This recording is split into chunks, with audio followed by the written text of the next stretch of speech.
जितने यहाँ बैठे और जितने आस्था चैनल पर सुन रहे हो, जितने फेसबुक यूट्यूब पर कथा श्रवण कर रहे हैं, जितने मोबाइलों पर देख रहे हैं, प्रयास करना। बैसाख के महीने में मिट्टी के पात्र में जो रात्रि भर जल रखा हो, मिट्टी के पात्र में, अगर आपके पास में घड़ा हो, हंडा हो, नी हो, तो दिया हो, दीपक हो, कुल्लड़ हो, कोई भी तुम्हारे पास में जो मिट्टी का पात्र, उसमें जल भरना। वो जल बैसाख के महीने की किसी भी सोमवार के दिन, किसी भी सोमवार के दिन, बैसाख महीने या किसी प्रदोष के दिन, या बैसाख महीने के शिवरात्रि के दिन, वो मिट्टी के पात्र का जल अपने घर के प्रत्येक व्यक्ति का स्पर्श कराकर उस मिट्टी के पात्र के जल को तांबे के पात्र में डाल लीजिए और घर के प्रत्येक व्यक्ति का स्पर्श करा लीजिए और शंकर भगवान पर कुंदकेश्वर महादेव के नाम से समर्पित करिए। कुंदकेश्वर महादेव। कभी जीवन में पीछे पलट कर देखने की जरूरत नहीं पड़ेगी, आप उन्नति की सीढ़ी की ओर बढ़ते चले जाओगे।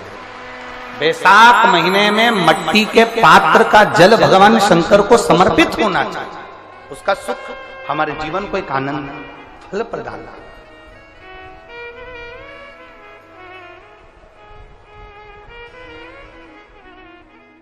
बैसाख के महीने में तो आपको अगर शरीर में कहीं पथरी भी आ गई है ना, कहीं नेत्रों में अगर ज्योति कमजोर पड़ रही है, जाले पड़ने लगे, चश्मा बढ़ने लगा, रात को आंखों में जलन होने लगी, रात को नींद नहीं आ रही है, तो बैसाख के महीने में जो दुर्वा होती है, इस दुर्वा को तोड़ लाओ।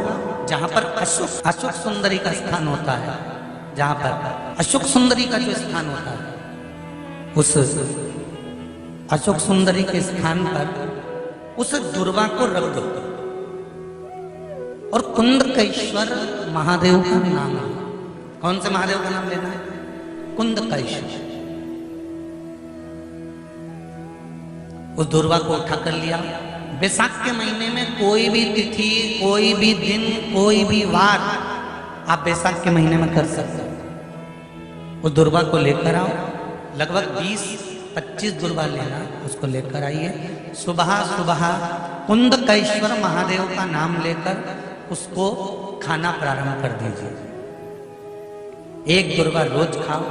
जो पथरी है या नेत्रों में तकलीफ है या कोई ना कोई रात्रि को नींद नहीं आना, बेचैनी हो जाना, घबराहट होना, धीरे धीरे धीरे धीरे 20 दिन की वो दुर्वा है, 20 दुर्वा एक एक दिन खाना चालू करो। 4 या 5 दिन लगेंगे, अपने आप आपको कोई गोली खाने की जरूरत नहीं पड़ेगी, नींद अपने आप आना प्रारंभ हो जाएगी। और बेचैनी अशोक सुंदरी वाली जगह पर दुर्वा समर्पित कर कर कुंदकेश्वर महादेव का नाम लेकर। कौन से महादेव? कुंदकेश्वर महादेव का नाम। शिव सुख क्या है? तो क्या कहा महाराज जी? भगवान शिव कहते हैं, अरे पार्वती, 1000 अश्वमेध यज्ञ में अग्नि कुंड के अंदर पूर्ण आहुति पर जो गोला समर्पित किया जाता है और एक बेल, एक बीला बैसाख महीने में जो मुझे समर्पित कर देता है, उसको 1000 अश्वमेध यज्ञ का पुण्य फल प्राप्त हो जाता है। मात्र एक बेल।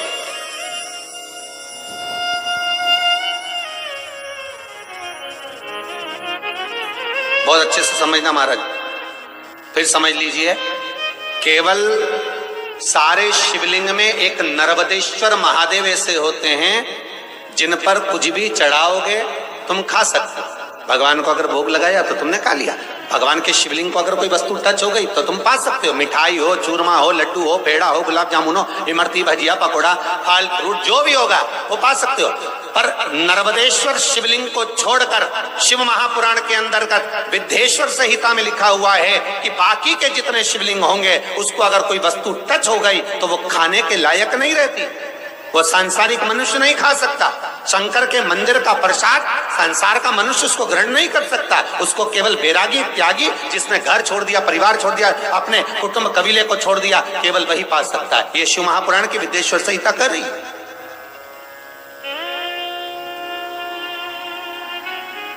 पर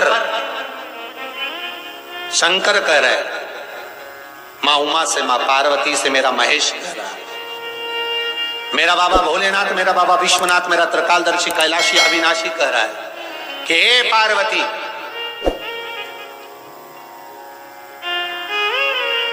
एक बीला, एक बेल जो मुझे समर्पित करता है, और समर्पित करने के बाद उस बेल की महत्वता देखिए, जो बैसाख महीने में बाबा शंकर को जो चढ़ाया जाता है, और 1000 अश्वमेध यज्ञ का पुण्य फल हम प्राप्त कर लेते हैं मात्र एक फल चढ़ाकर, मात्र एक फल चढ़ाकर।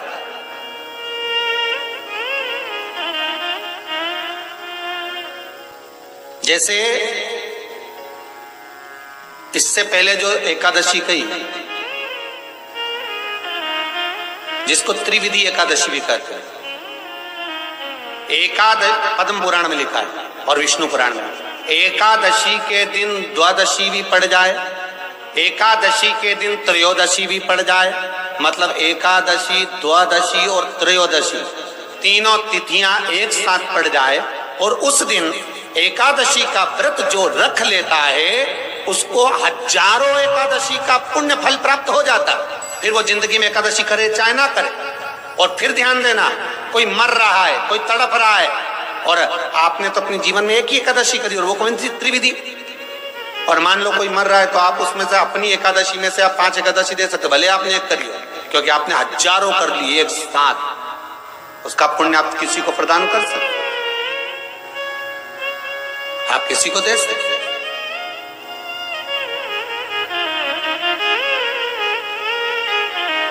उसी तरह हे पार्वती, संसार का मनुष्य जब मुझे वो बेलपत्र समर्पित कर, वो बेल का फल समर्पित करता है, पार्वती वो फल जो मुझे चढ़ता है, फिर मैं भले नर्मदा के जल से निकला हुआ कंकर शंकर क्यों ना हूं, फिर चाहे मैं गंगा के जल से निकला हुआ कंकर शंकर क्यों ना हूं, चाहे फिर मैं यमुना के जल से निकला हुआ कंकर शंकर क्यों ना हूं, चाहे मैं सरयू के जल से निकला हुआ कंकर शंकर क्यों ना हूं, चाहे मंदाकिनी के जल से निकला हुआ कंकर शंकर क्यों ना हूं, हे पार्वती फिर जो भी शिवलिंग पर वो बेल समर्पित होता है, वो बेल उठाकर जीव अपने कार्य में ले सकता है। ये माँ उमा से कह रहे हैं। तो उस बेल की महत्वता जानेंगे। अब अपन उस बेल को जानने के लिए वापिस स्कंद पुराण में चले, तो स्कंद पुराण में लिखा हुआ है कि जो बेल बैसाख के महीने में शंकर को चढ़ाया जाता है, वो बेल का फल उठाकर रख लिया जाता है। बैसाख के महीने में उस चढ़े हुए, बाकी के आपको बेल का फल खाना हो तो बात दूसरी, पर चढ़ा हुआ जो बेल का फल है वो पूरा बैसाख नहीं खाना। बैसाख के बाद में अगला जो महीना आए, उस महीने के अंदर उस फल के अंदर का गुर्दा निकालकर उसको सुखा लीजिए, और सुखाकर जिस व्यक्ति को पथरी की बीमारी हो और जिस व्यक्ति को पेट में बहुत भोजन पचता ही नहीं है, पूरा शरीर पाचन क्रिया बेकार हो गई, उस व्यक्ति को केवल 7 दिन तक शंकर पर चढ़ा हुआ वो बेलपत्र प्रदान कर